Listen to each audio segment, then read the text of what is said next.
Thank you, James. First of all, I'd like to acknowledge my co-authors on this paper, Dr. Carl Birkeland and Dr. Perry Bartlett. Without their help, it would have been difficult to get here. Thank you. Avalanche survival strategies are merging the theory and practice to increase your odds. Let's see if we can do this. What should you do if you're caught? Recently, people have begun to question the wisdom of swimming in avalanches, with some saying swimming leads to dying in avalanches. In this paper, we're presenting some recent theory and plenty of practical experience on strategies for surviving avalanches once you're caught. We believe evidence from both theory and practice continue to support Kimbrough's law of avalanche survival, which is fight like hell. Good shot of him, isn't it? Avalanches die from the tail and the side. It only makes sense to do everything you can in your power to get there, so you'll be left behind. Large forces exist at the leading edge of the avalanche, so you want to do everything you can to avoid these areas. You know, the forces are really concentrated in the slope transitions, terrain features, and at the head of the slide. Strategies developed in guiding in Alaska were based on my own experiences and experiences of other guides.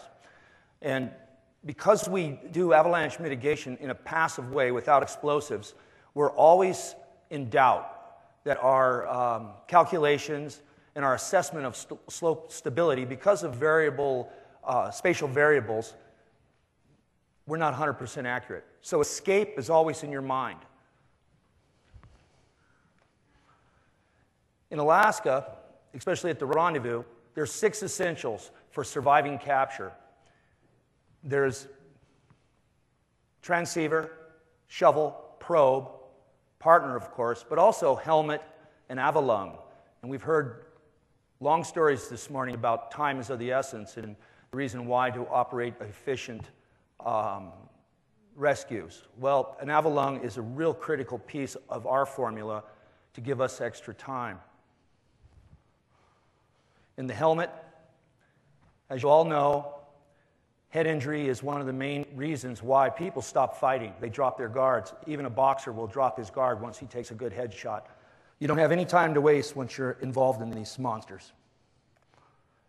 And again, at the end of the day, there's nothing like coming home with all your gear on. So we put our thoughts onto the back of a napkin drawing, really, because if I remember correctly, in 1996, Walter Brunn had a very great paper about how guides learn and how we remember things, and then how we associate those in patterns. So here's the napkin drawing that produced this talk. And you'll see the different zones are identified.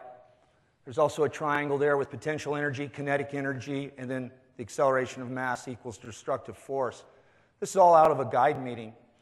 And it's a compilation of many years of my own personal experiences, but also watching guides work in the field. You also see the different strategies in the little stick men. Of course, all information evolves, and that's what these conferences are so fantastic about.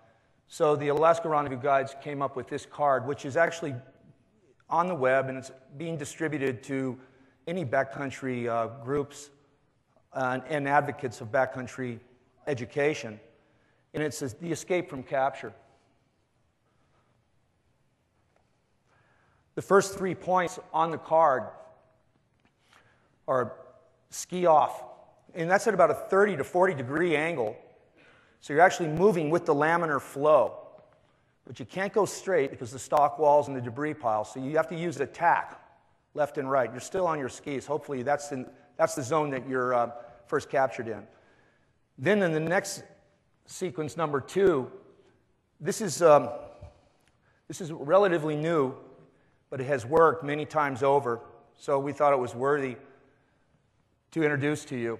If you were to fall over the handlebars and downhill in what's the spider crack area, in other words, where the slab starts breaking to pieces, you'll find yourself on the bed surface almost immediately swallowed by the slide. If you can dig in with your hands, arms, ski poles, you start to have a little bit of resistance. Then you use your skis or your snowboard as a brace, and you'll literally spin on your hip, pop back up, and then off to the races again to the flank, 30 to 45 degrees. 4 times I've been caught and have used this technique to escape. 4 different times, twice in one slot. The third one is the block period.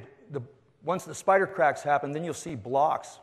It is possible to push off these blocks, punch them, shoulder them, and make it to the flank. Again, always trying to self-arrest and get the slide to go past you. This thing happens in seconds, and you can do this. You can do this. 30 to 45 degrees off the slab. Remember what Kimbrough says, fight like hell.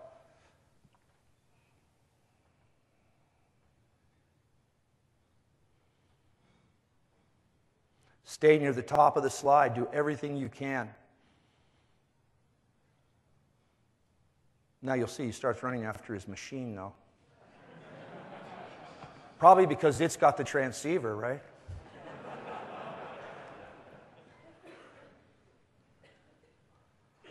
This is Travis Rice, and undoubtedly one of the greatest snowboarders on the planet right now. And his father is a famous ski patrolman, was a famous ski patrolman. He's still with us, but he no longer is patrolling in Jackson, Wyoming. I don't even know if Paul has seen this video of his son. This was shot in the Haines section of Alaska Range, the Chillicat and the Chillicoot.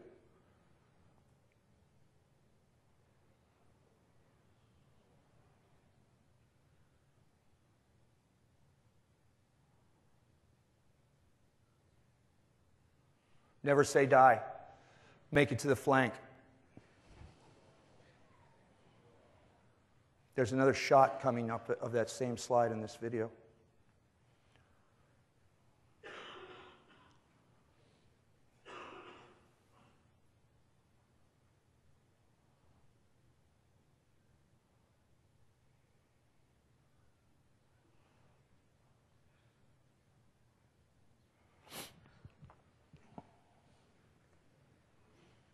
Going back to the Avalanche card, points 4, 5, and 6.